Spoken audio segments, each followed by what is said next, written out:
Comme son nom l'indique, Monsieur Mangas est un fan de manga. Dernier de la race des guerriers mangas, il parcourt le mangaverse à la recherche d'œuvres à critiquer.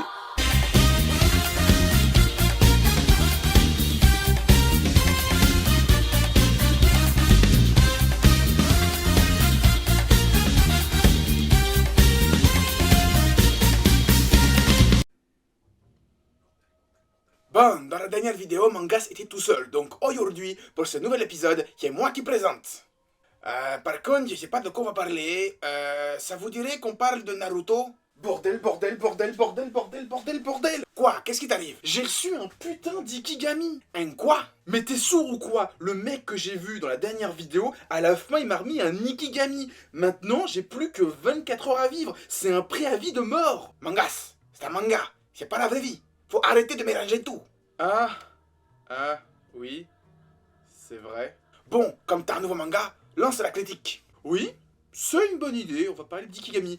Mais qu'est-ce que tu fais au milieu, au fait? Il a été édité en 10 tomes, c'est Shogakukan de 2005 à 2012, et en France, c'est Kazé qui a édité les 10 tomes, puis récemment a réédité le titre en 5 gros volumes.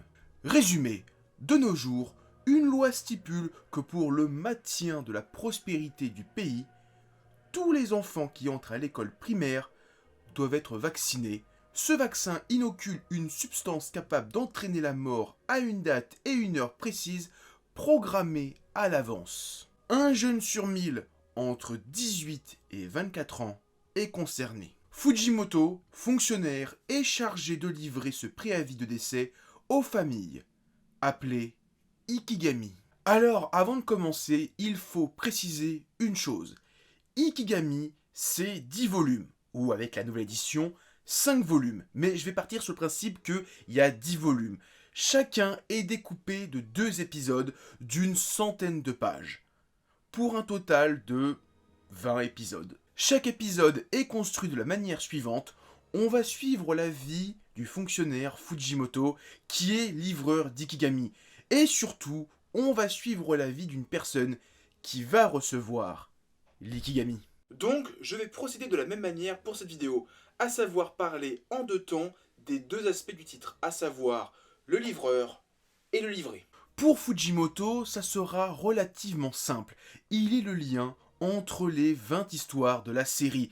C'est un jeune fonctionnaire qui débute dans sa carrière de livreur d'Ikigami. Et à travers lui, on va voir tout le système et comment ça fonctionne, ce principe de livraison de préavis de mort. On va le voir réfléchir par rapport à ce système, est-ce qu'il est bien ou non? On va le voir se plaindre à sa hiérarchie, qu'on lui donne le travail un petit peu à la dernière minute. C'est une partie du manga qui est très procédurale, parce que finalement, on voit la vie d'un fonctionnaire qui se fait chier, qui trouve son boulot pas très intéressant, etc., etc. Et ça peut paraître être un passage un petit peu forcé et inutile du titre, mais loin de là. Déjà, avec Fujimoto, on a un narrateur qui va nous expliquer des choses au sujet du fonctionnement de l'Ikigami.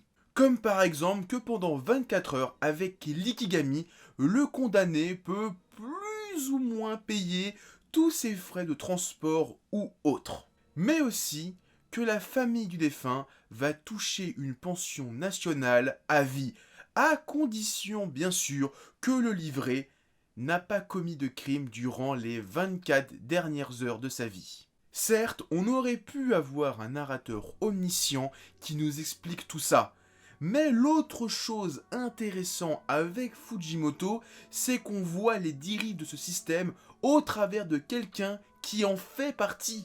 Car le gouvernement est pas forcément tout beau tout propre. À travers les yeux du fonctionnaire qui est Fujimoto, on va se rendre compte que le gouvernement en place, c'est limite une dictature en fait. Si on n'a pas le même mode de pensée qu'eux, on va finir tué en recevant l'Ikigami. Ou alors au mieux, on va finir lobotomisé. Ouais, l'univers de Ikigami n'est vraiment pas du tout rose. Mais vous n'avez encore rien vu, car ça, ce n'est qu'une partie de l'histoire. Le gros du titre, ça reste les personnes qui vont recevoir le préavis de mort. Comme je l'ai dit, il y a au total 20 épisodes qui sont eux-mêmes découpés en 3 actes, avec au milieu Fujimoto qui vit sa vie de fonctionnaire. Les actes, on peut les voir de la manière suivante. Acte 1, la vie de la personne avant l'ikigami. Acte 2, la vie du condamné après l'ikigami. Acte 3, les derniers instants et le décès du défunt. Donc on va suivre cette logique et parler un à un de chacun des actes. Le premier acte, c'est l'introduction du condamné et de sa vie de tous les jours, qui des fois nous fait remonter plusieurs années en arrière pour au final terminer le premier acte sur l'arrivée de Fujimoto qui va remettre le terrible colis, à savoir l'ikigami. Et à la fin de ce premier acte, on arrive à un des points les plus intéressants de la série, à savoir la réaction des personnes qui découvrent subitement qu'il ne leur reste plus que 24 heures à vivre. On va ainsi voir différentes réactions face à la mort. Attendez-vous à traverser 5 stades différents. Le premier étant la négation. Ça m'étonnerait parce que je vais pas Le mourir. second, la colère. Oh, espèce de sale... Après cela viendra la peur. Qu'est-ce qu'il y a après la peur? Qu'est-ce qu'il y a après la Le peur? marchandage. Docteur, tirez-moi de là et vous n'aurez pas à le Et regretter. puis enfin, la résignation. Bof, quand faut y aller, faut y aller. Chez vous, le mal évolue de manière fulgurante. Des personnes qui, pour la plupart, vont être terrorisées. En même temps, si on t'annonce qu'il te reste plus que 24 heures à vivre, ben c'est la réaction la plus naturelle au monde. D'autres personnes vont être dans le déni en disant « Non mais vous êtes sûr que c'est moi ? Ah bah oui c'est moi, mais non je suis sûr que c'est pas moi !» Ou encore, il y a même une personne qui va être heureux de recevoir l'ikigami. C'est genre « Waouh, c'est l'aboutissement de ma vie !» Et en fait, ces réactions sont en adéquation avec ce qu'on savait plus ou moins des condamnés dans le premier acte. Mais c'est à partir du second acte qu'on va nous montrer qu'est-ce qu'ils vont faire de leurs dernières 24 heures. Et là, on a à boire et à manger. Car sur les 20 histoires, on va avoir toute une ribambelle de personnages avec des personnalités et des aspirations variées. On va avoir un mec de 20 ans qui a subi des brimades toute sa vie et qui, en apprenant qu'il ne lui reste plus que 24 heures à vivre, n'a plus qu'une seule envie, se venger de ceux qui l'ont martyrisé toute sa scolarité. D'autres personnes vont essayer de mettre leur famille à l'abri en essayant de faire de bonnes actions durant leurs dernières 24 heures. Enfin, il y a aussi des gens qui vont continuer à vivre leur vie normalement en attendant les dernières secondes de leur existence. Vous allez voir, vous aurez rarement une histoire qui est redondante, car on a des personnages de toute classe sociale, d'une mère de famille à un hikikomori, d'un fils de fonctionnaire à un chanteur des rues. Tous, sans distinction, vont recevoir le préavis de mort, nous livrant à chaque fois une histoire poignante qui à la fin va souvent vous faire lâcher une larme. Car même s'ils sont tous différents, qu'ils vont tous réagir de manière différente, au final, ils vont tous finir de la même manière, à savoir mourir de l'ikigami au bout de 24 heures. Bon, il serait peut-être temps qu'on arrête de parler de choses tristes et qui font pleurer. Et pour ça, eh bien, il est temps de parler dessin. Niveau dessin, alors, c'est vrai que quand on regarde le style de l'auteur, ça a l'air clairement pas ouf du tout.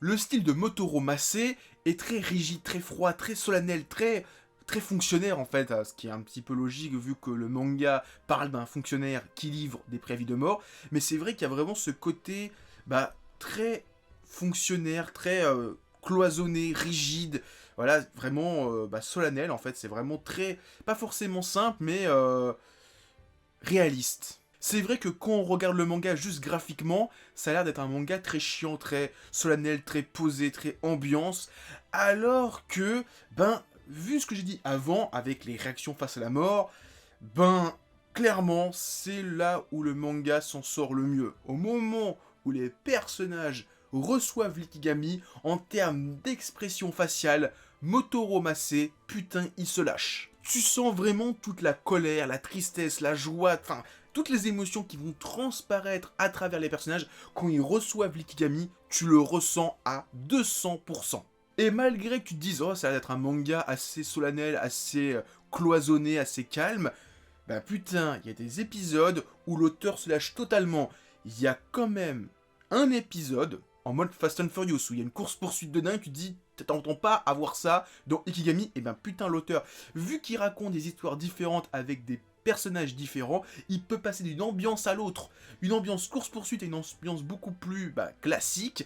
Dans ce manga, c'est vraiment incroyable. En conclusion, Ikigami, c'est un manga sympathique, franchement, je vous le conseille. C'est un manga en 10 tomes qui va raconter 20 histoires différentes, dans un univers où on n'a pas forcément envie d'y être, parce que bon, si on t'annonce qu'à 24 ans, tu vas peut-être mourir, c'est pas top. Il y a des histoires qui vont vraiment vous faire lâcher des larmes, franchement, il y a... Sur les 20 histoires, je dirais pas qu'elles vont toutes vous faire lâcher une larme. Après, je pense que c'est une question d'affinité.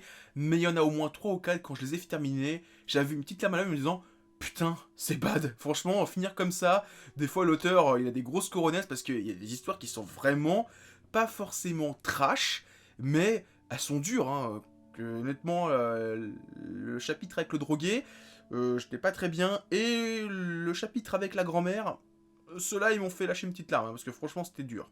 Mais le reste, ça allait, mais il y en a vraiment 2-3, c'est vraiment dur. Donc ouais, je vous conseille Ikigami, c'est un petit manga en 10 tomes vraiment sympathique. Et si vous aimez bien le style de Motoro Massé, il a fait un autre manga qui est dispo chez Kazé, ça s'appelle Démocratia. Bon, eh bien, c'est encore une critique qui se termine sans souci. Bon, par contre, j'ai pas trop compris pourquoi mon adversaire à Yu-Gi-Oh! M'a remis ce titre. J'ai pas trop compris. Et je vois pas le rapport avec Animal Kingdom et cette lettre A. Bah si, regarde. Maintenant, il y a une lettre I à côté du A. Elle est apparue comme par magie. Ouais, ça devient de plus en plus bizarre ces histoires de lettres de Scrabble.